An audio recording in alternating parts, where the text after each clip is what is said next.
Good morning, Pirates. Hope you guys are having a great Thursday morning. Coming to you with 4 or 5 things today. I'm going to remind you about this. Juniors, we're looking for you right now. We're looking for juniors with high character.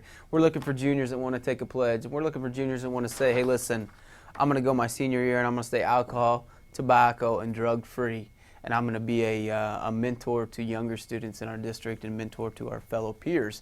If you want to do that, I've sent you a pledge and an application form in your email. Check it out. Fill that thing out.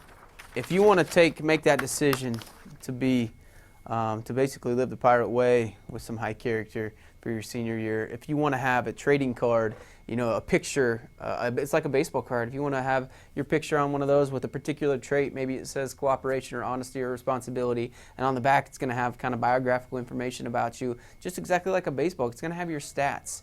And if you want to go down once a month to Pathfinder or Compass or Segrist or Barry and to explain a message to students the importance of living with high character, man, this program's for you. Come be a part of it. Any questions about it, come see me. Shoot me an email, give me a call, but turn these things into the front office by the 18th. So, the following day, April 19th, we're going to have Junior ACT Day. So, man, juniors, I'm hitting you guys up hard. So, we're going to have a lot of things to prepare you for this test. We're going to have some strategy days set up. We're excited to get you ready to go to earn that score. It's a free ACT, that score that's going to get you into college, or that score that you've been wanting to work towards.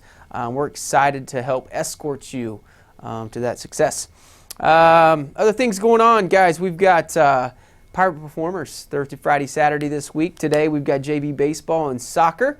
On the books this weekend is baseball and track and tennis and choir and all kinds of cool things. So it's a good day to be in. It's a good day to be a pirate always. Listen, this is a stressful time of year. Grades are due.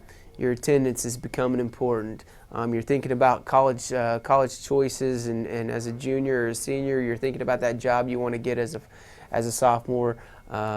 It's just a really stressful time, and it could be stress around you for many different reasons, work-related, school-related, or just social-related, things that are happening around friends or family or things like that.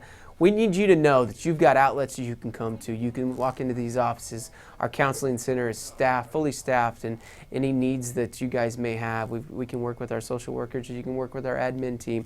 If you're finding struggles or problems with anything, please let us know. Let us try to help you. So, guys, that's all I had today. Appreciate your time listening, and you guys have a great Thursday, a good weekend, and go root on those Royals.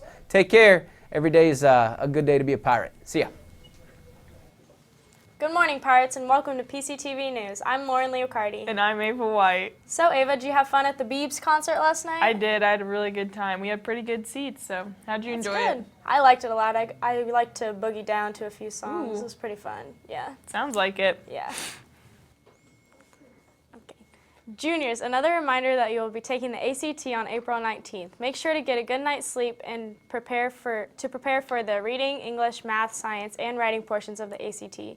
Breakfast will be provided, as well as a hangout time after the test. Senior boys who are participating in the Mr. PC pageant, please turn in your permission slip forms into Mallory Stoner, Kennedy Knox, or Mr. Perkins by tomorrow. FCA will be hosting an all-community worship night where everyone is invited to come at 7 p.m. on Tuesday, April 12th in the Wilson Auditorium. Juniors, there will be ACT workshops from 2:50 to 3:50 on Tuesday and Thursday of next week. If you are interested in photography, there is a new challenge for you. It's called People of Pirate Nation. The challenge is to capture people in moments, activities, or events that show the Pirate Nation in some way. There will be winners announced in late April. For more information, contact Mrs. Stokes. And as always, check the counseling website for more scholarship opportunities. Now let's send it over to Victoria for an update on sports and weather. Thanks, Lauren. The girls' soccer team fell to Kearney Tuesday night 0-1 and defeated Belton in overtime 2-1 last night. They play at home tonight against Raytown South. The track team has varsity meet this Friday at Kearney, so make sure to wish the runners good luck. Here is senior David Folk with some comments. Track's going really well. Our coaches have prepared us really well for anything that we go up against, and we got a lot of good new guys coming up. And I'm really excited for our 4x8 tomorrow against Kearney and some of these bigger schools, and I think it'll go really well. The men's golf team won their match against Smithville yesterday, with Matt Medill winning a medal. They have a match at Oak Park Monday, so good luck, boys. The baseball team had the tournament at Smith Cotton yesterday where they beat Ray Peck in round 1 4-2, but fell to Sedalia Smith Cotton 10-8. They play Monday night at Grandview. Boys tennis fell to North Kansas City Tuesday night 0-9, and they have a tournament tomorrow at St. Joe. Good luck to the robotics team as they compete in the U.S. Open Robotics Tournament today. And our vocal department sent 67 students this past Saturday to the Mission Northwest District Vocal Music Contest Festival, where 56 students advanced to compete in the State Music Festival on the 29th at Mizzou. Congrats, guys and girls.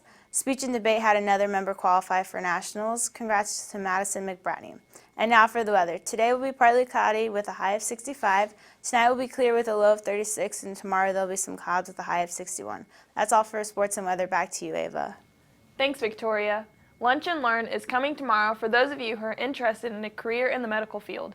Bring your lunch to the library conference room during your lunch shift and listen to guest speakers share about their experiences and careers. Seniors, Jostens will be back April 12th to deliver cap and gown orders in case you haven't picked yours up yet. The spring play, Murder by Poe, has its opening night tonight. It will be running through Saturday. An event called Your World Empowered is coming Wednesday, April 20th from 6 to 7:30 p.m. at the Burns & McDonnell World Headquarters. This event will help students explore the possibilities of a career in engineering, architecture, drafting, environmental science, or construction management. Now let's wish a happy birthday to all of those who are celebrating these next few days. Happy birthday to Joshua Payne, Zachary Erminger, Britton Jorgensen, Andrew Graves, Aiden Hill, Braden Perry, Kendall Perry, Keone Pitzenberger, Darby Tyler, Jackson Fawn, Victoria Conaway, Robert Noe, and Zane Stokes. Now it's time for the world news. The vampire killer in Texas was executed yesterday by lethal injection. Pablo Lucio Vasquez, who was drunk and high at the time, was convicted of killing a 12-year-old with a knife and drinking his blood. Vasquez claimed that voices told him to do it, suggesting that he was mentally ill, which the courts rejected. This is the 6th execution in Texas this year. The grand opening of the Wizarding World of Harry Potter is today in Universal Studios Hollywood. There are many park features that some critics have claimed made the book come to life. With a restaurant, 2 rides, and a medieval village, parkgoers will have their time occupied. Tonight, for the last time after 15 seasons, American Idol will crown its last winner at 8 p.m.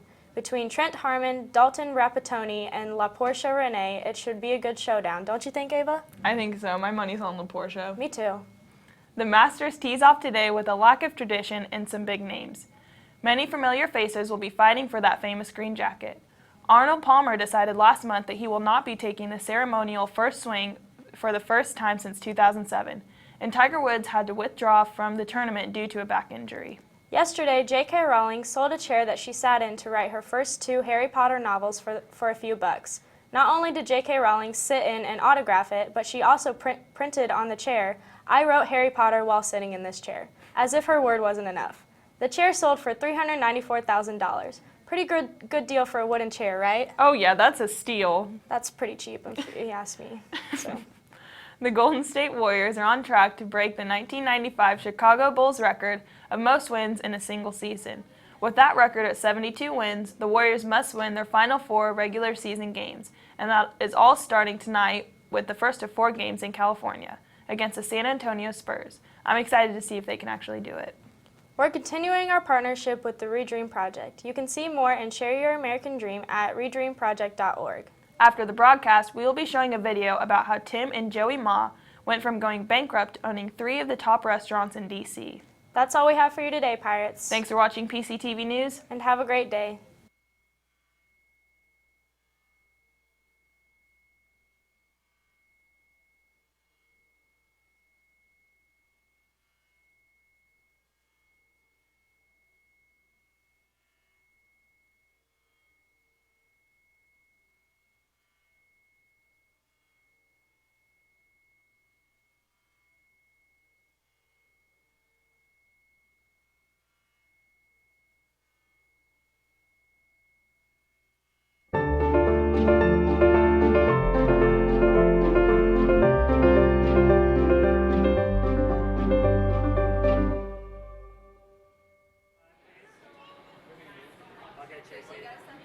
Whether it's you want to have a family or you want to have your own business or you want to travel the world, having freedom to follow your dreams and to follow your what you're passionate about is the American dream.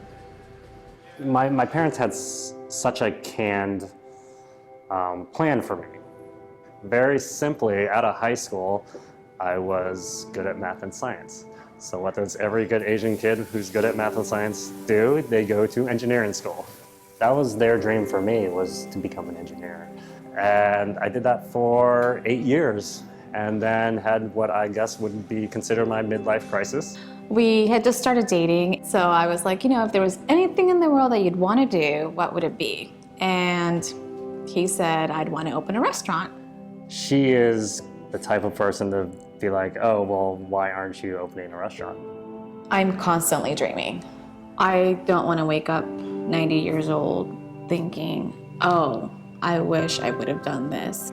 She pushed me to culinary school. She had confidence that we can open a restaurant. So we were like, okay, we're gonna chase this. I had worked in the industry for less than a year, maybe. Fresh culinary graduate, started going around asking banks and everybody for money, and everybody was just like, you must be out of your mind. You are crazy that nobody's gonna give you any money. Why? Because you've proven nothing, you've done nothing, you've never run a restaurant. What are you gonna do? We're gonna get a loan, and so we found the restaurant on Craigslist and bought it on our credit cards, which I don't think was a great business plan, but that was the only way that we could do it. We spent about, I think it was 3 to 4 months with our family and friends, renovating, putting drywall up, taking drywall down. That was one of the most tumultuous times in my family between me and my parents. My parents ran a restaurant in the 70s in Arkansas, the only Chinese restaurant in Arkansas probably at that time. They worked their butts off so that their kids wouldn't have to work in a restaurant. And for me to go and open a restaurant was throwing away all the work that they did.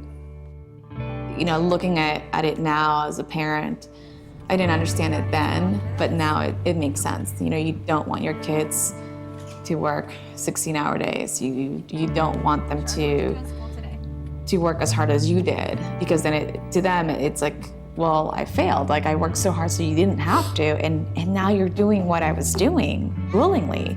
But after all said and done, my parents were still there every day helping us run the restaurant. So we opened August 15th, 2009. A lot of people want to check out what the new thing is. So you're busy for the first couple of months. We're like, this is great, this is easy. And then when that new feeling wore off, people stopped coming. Literally, nights at the restaurant where nobody walked through the door. And nothing's more demoralizing, depressing than sitting there ready to cook for people and then nobody walks in. And then it started snowing. Snow is beautiful. Not to a restaurant on a Saturday night. It was maybe 4 months in December when I had to say something to Tim, he had to say something to me. He pulled me into his office and was like, hey, we're a day from going bankrupt. And my news was, hey, we're having our first baby. Scariest thing ever.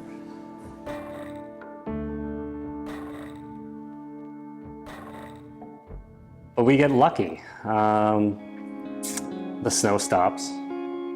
We get enough people walking through the door, so we were able to afford yesterday's bills with today's money. And we carried that way day to day, and then I guess started building a reputation.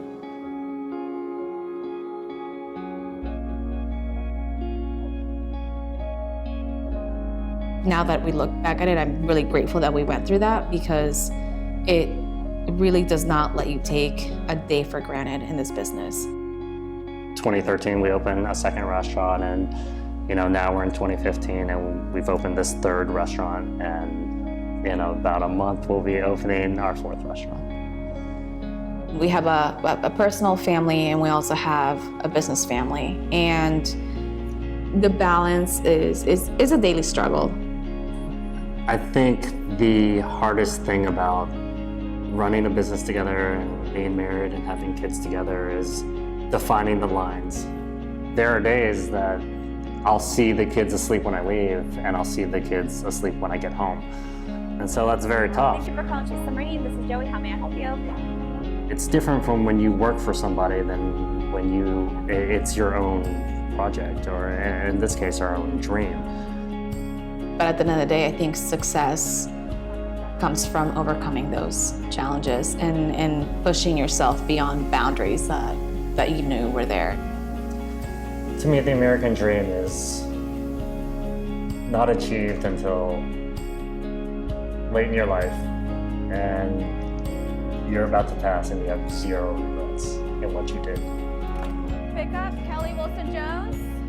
I think there's a level of luck in everything that you do, and unfortunately, sometimes that's the difference between success and failure, is not how good you are, but how lucky you were at a very specific moment. Because over the past 8 years, I can tell there were very specific moments where we got lucky, and that's the only reason that we've gotten to this point. Otherwise, our dream would have turned a different way, for sure. What dreams do you chase?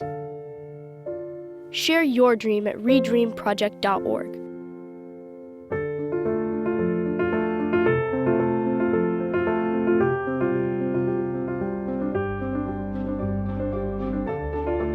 Redream is presented through the generous support of ThinkShift, an initiative of the DeBruce Foundation.